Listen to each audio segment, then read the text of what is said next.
Did you know that only 60 people have experienced space travel via Blue Origin and Virgin Galactic, including billionaires like Jeff Bezos and Richard Branson? Now, for the first time in over a year, Blue Origin is preparing to relaunch its space tourism missions. This is following that dramatic rocket failure. Today's Blue Origin launch did not go as planned. The rocket from Jeff Bezos' company blasted off from West Texas today, but barely a minute into the flight, flames were shooting from the engine. You see it there, and that kick-started its emergency abort system. The rocket then crashed back down to Earth. The good news here, no one was on board, so no one was hurt. You know, the one where the engine just failed? Anyway, this could mark a pretty crucial milestone in the technological revolution as consumers understand it. Think about it. Could you imagine us mere mortals having access to space? What's good, everybody? I'm Dries, and I have a master's degree in ed tech, and I love to stay plugged into the latest consumer goods that, technology has to offer us. So naturally, we're talking space tourism. Let me explain. Space tourism is the concept of pretty much sci-fi. It's now on the brink of becoming our reality, and, for the common people, it's gonna be accessible, I guess. Blue Origin and Virgin Galactic are leading this particular charge, with Blue Origin resuming flights after a hiatus due to engine failure, like I mentioned at top. Virgin Galactic, on the other hand, is developing what they call the next generation spacecraft. And all of this is to enhance their services and, I guess, ours as well. These missions are said to be a lot more than just space and its exploration, but more about humans and the boundaries of technology and human potential.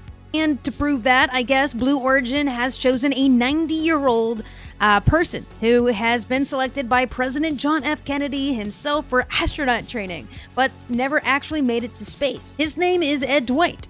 They say this is sort of that example, right?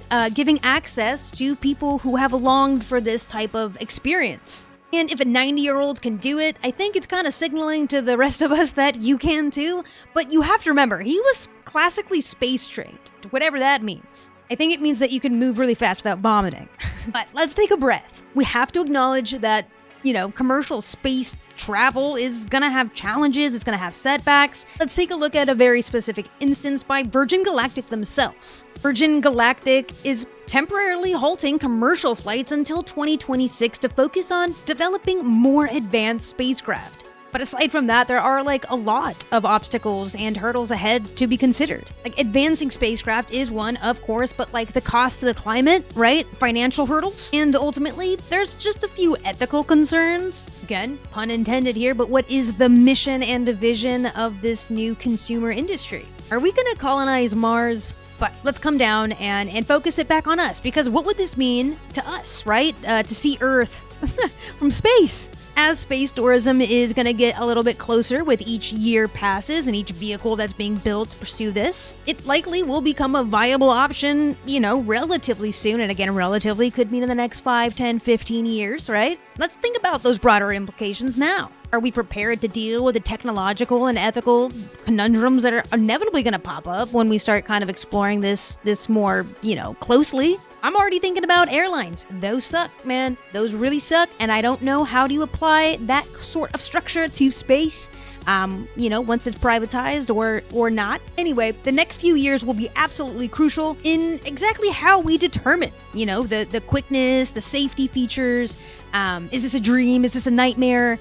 As it's becoming a reality, right? Because it's going to cost a lot, but how much? And is it going to be worth it? Seriously, let me know what you guys think, and I'll do my best to keep you guys informed on the latest updates as they roll out. Obviously, 2026 is a light year away. But yes, until next time, bye!